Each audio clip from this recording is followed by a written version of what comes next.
start by asking how you met Jimi. I met Jimi, I think it was 1996. And I was, the winery that I was working for, we had arranged to buy some barrels from Kenzie, where Janey was working. And that winery that I worked for was either underfunded or didn't want to fund certain things that I felt were important. And one of those things that was important was the brake system on our flatbed. And I was the one that had to pick up the barrels. And I really didn't want to drive that truck because I didn't think it was safe. And I spent half a day trying to bleed the brake system and make them work well enough to haul a load of barrels, and then set off up to Kenzie to pick the barrels up.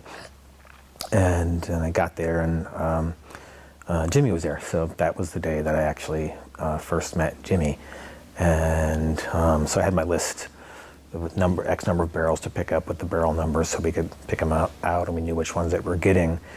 And then Jimi told me that, well, no, we don't have that many barrels for you. I'm sorry, let me turn this corner off. And I said, well, here's the list. We have barrel numbers and everything. And I noticed that some of the barrels that were set aside were the barrels that I had barrel numbers for. So obviously those barrels had then been promised or sold to someone else. And so I was a little bit annoyed because the number of barrels that they ended up selling to the winery that I was working for, I could have put in the back of a pickup truck and not have driven a flatbed that I felt threatened my life and anyone else who was on the road if the brakes failed. And so we got in a little bit of an argument. And Jimi said, look, whatever, that classic thing. It's like, here's my packing list. There's the barrel numbers. They're right there. So I'd like to load them. And, Jimi's a little bit bigger than me and, argued a little bit, but realized that, what's the point? They're not going to sell us the barrels, and there's no point in arguing, especially with this guy who looks big and maybe he could be mean. But he wasn't mean.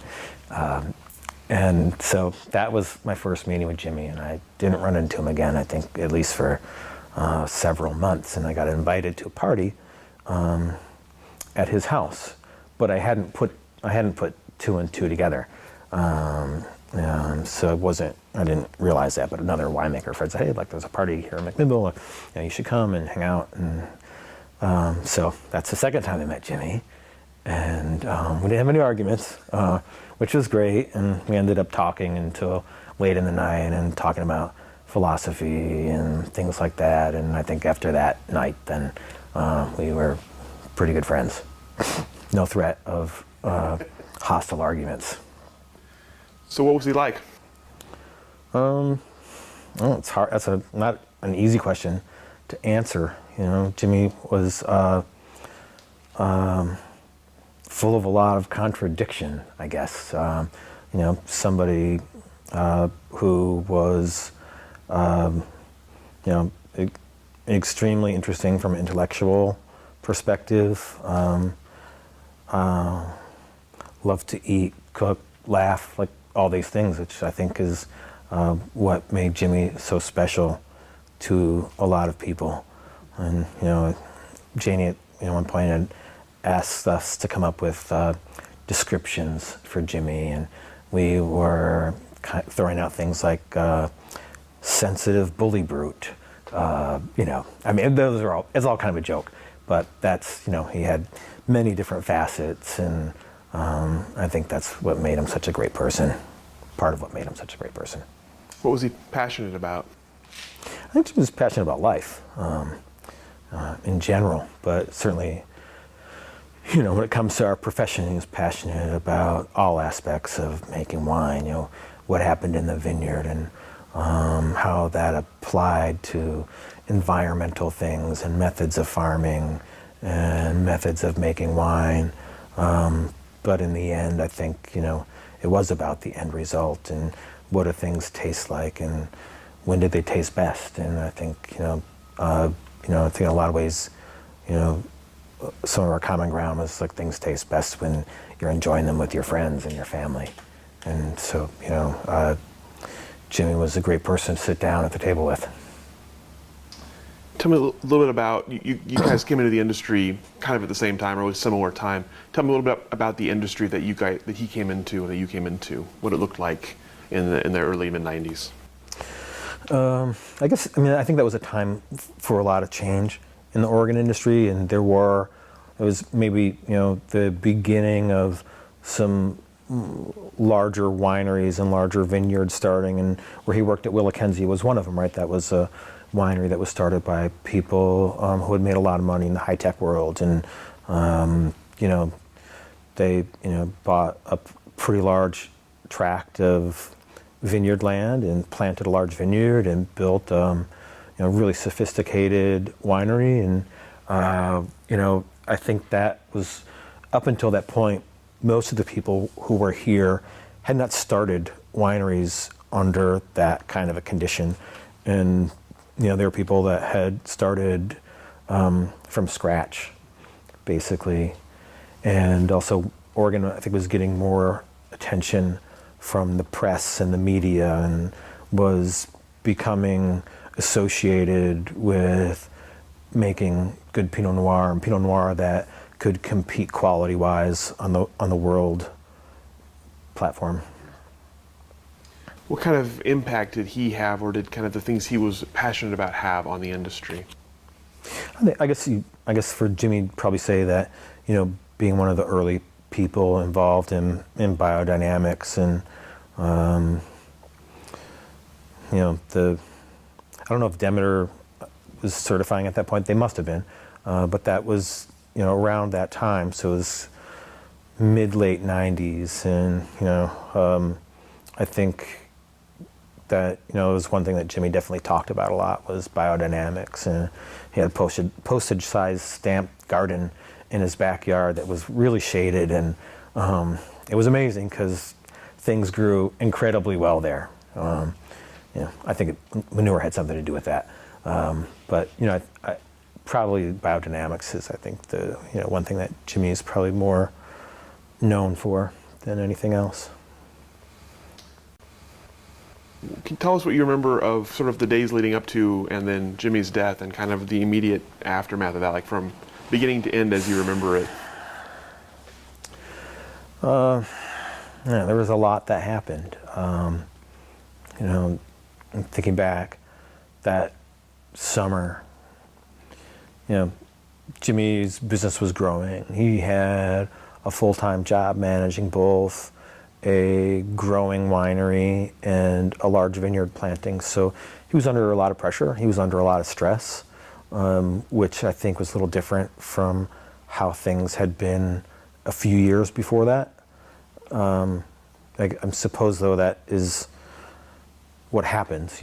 We start businesses and we have other obligations and responsibilities, and and plus throw a family in, right? It's there's a lot of stuff that weighs on a person's mind and takes their time and energy.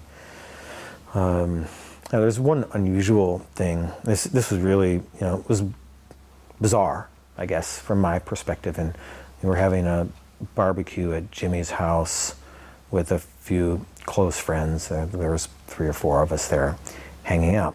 And Jimi had been cooking a little bit before we got there, and he had recently gotten back from a trip to Mexico with his girlfriend Dawn. And while he was in Mexico, he told us when he first got back that he'd already been back for a couple months, I think, at that point. And had been bitten by a brown recluse while he was in Mexico, and had a mark on his arm. And we make jokes like, "Lucky he bit you there and not somewhere else," And that night we were hanging out in the backyard, and Jimi got really sweaty and dizzy, and it's like that, and which wasn't like him. And I think to someone who didn't know him, they say, "Oh, he must be drunk," and we didn't see how that could be possible because none of us were drunk, we helped him, he couldn't walk, so we helped him get up and walk to the stairs and sat down the stairs. He goes, "Yeah, I just don't know what's wrong. I don't feel right," and sat down for a while, and we all went home that night thinking, oh, this is just kind of a weird thing. And that was probably maybe a couple months before he died. So, yeah, no, it's like in the months leading up to his death, I think maybe there were some things that happened that would have been cause for thought, but nobody really knew who would expect such a thing to happen. It was just unthinkable. What happened when you heard the news that he had died? Well, I stopped by his house. So I was working on my winery space in McMinnville, and it was a Saturday morning, and I was going to stop by Jimmy's house to have coffee with him.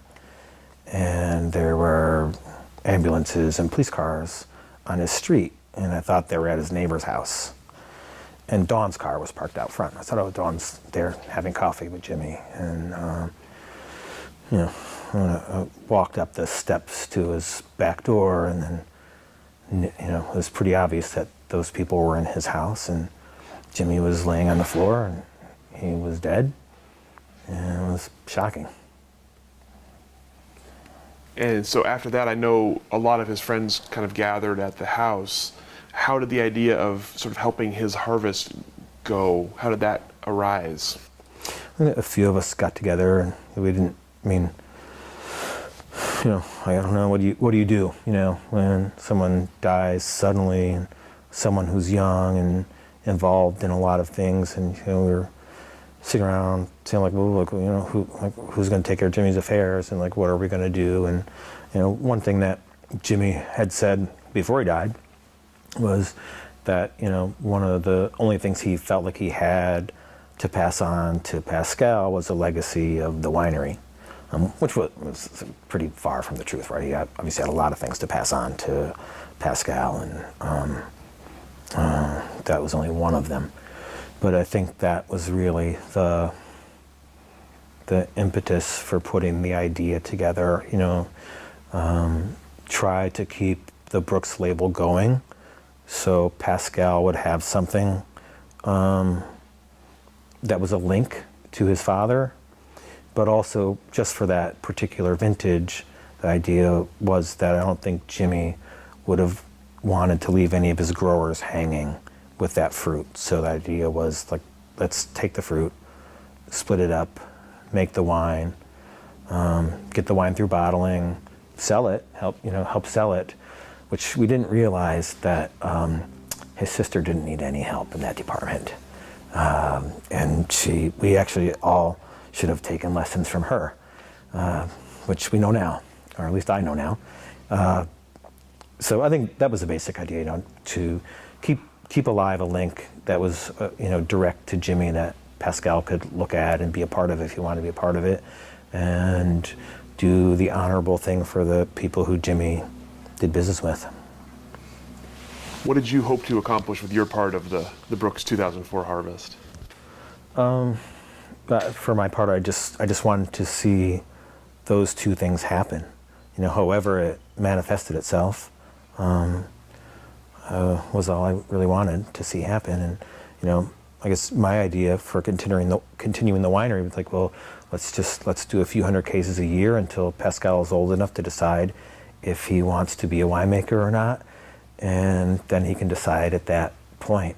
And I don't think any of us thought that the winery at this point would be 20,000 plus cases a year. So I think Jimmy would be astounded. So what was it like when you first met Janey? Weird. So Janey came to the house that night, and a lot of people were there. So made the phone calls. It was kind of like a phone tree, I guess. One person calls one person, that person calls another, and another, and another. So there was a pretty large gathering there, and we had already had had a meeting and talked about what we wanted to do. And I don't think anybody really wanted to talk to Janey. I ended up being the one to do it. And it was just can I talk to you for a minute? And I think, it had to have been bewildering for Janey, the whole thing. you know. But she was on board, and you know, I guess it was. I don't know. I think that's kind of Jimi's thing. Like, he brought a lot of people together, and you know, he's a magnet for people, and he was glue that held everything together. And you know, I think that was kind of his gift to all of us, including Janey. You know, she had this new set of friends that she didn't know she had, and we got a friend too. You talked a bit earlier about the size of Brooks and its success. Talk a bit about the impact that it's had under Janey's leadership. Can you repeat that? Oh, a little bit of the impact that Brooks has had under Janey's leadership. Well, I guess the impact is international. You know, I think it started, you know, pretty quickly under Janey's leadership, that she had impact here in the Willamette Valley, and you know, it spread to national, and it's beyond that now. She's just she's amazing, and she has an amazing amount of energy and skill and dedication to what she does. It's just I wish I had a fraction of that. Did you think Brooks Winery would still be around in 2018? Yes. Did. Why is that? How did you come to that conclusion? I don't think.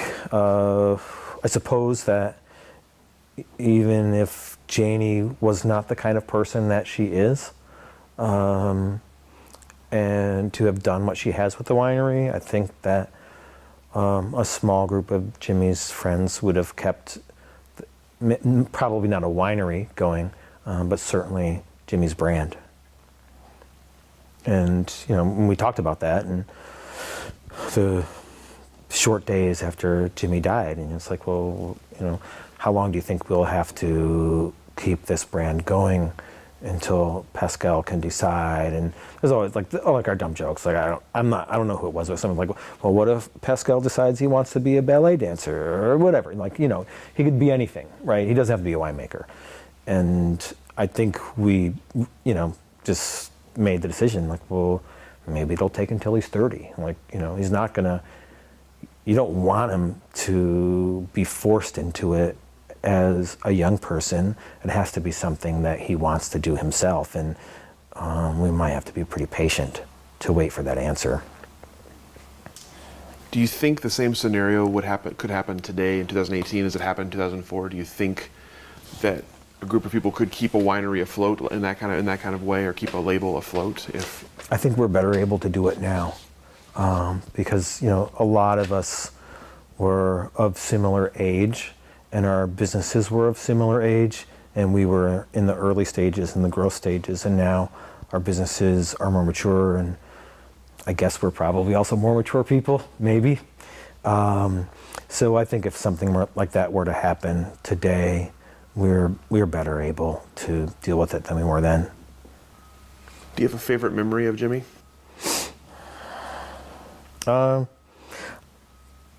Probably, I wouldn't be able to single it down to any one moment, but I think it's probably just Jimi sitting at a table smiling. What about a memory of Jimi and Pascal together?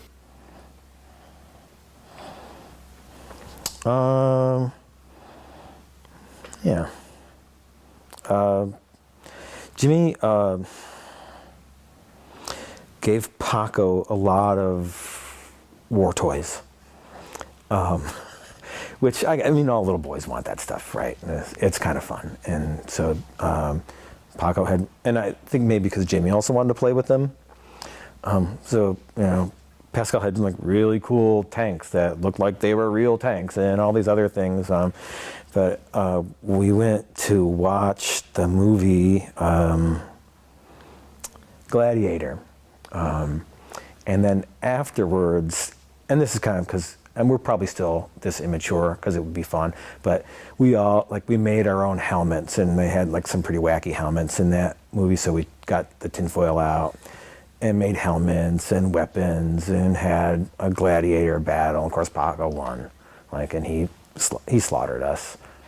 So that was, it was just silliness, but it was silliness in a good way. Why do you think that Jimi's story resonates with so many people?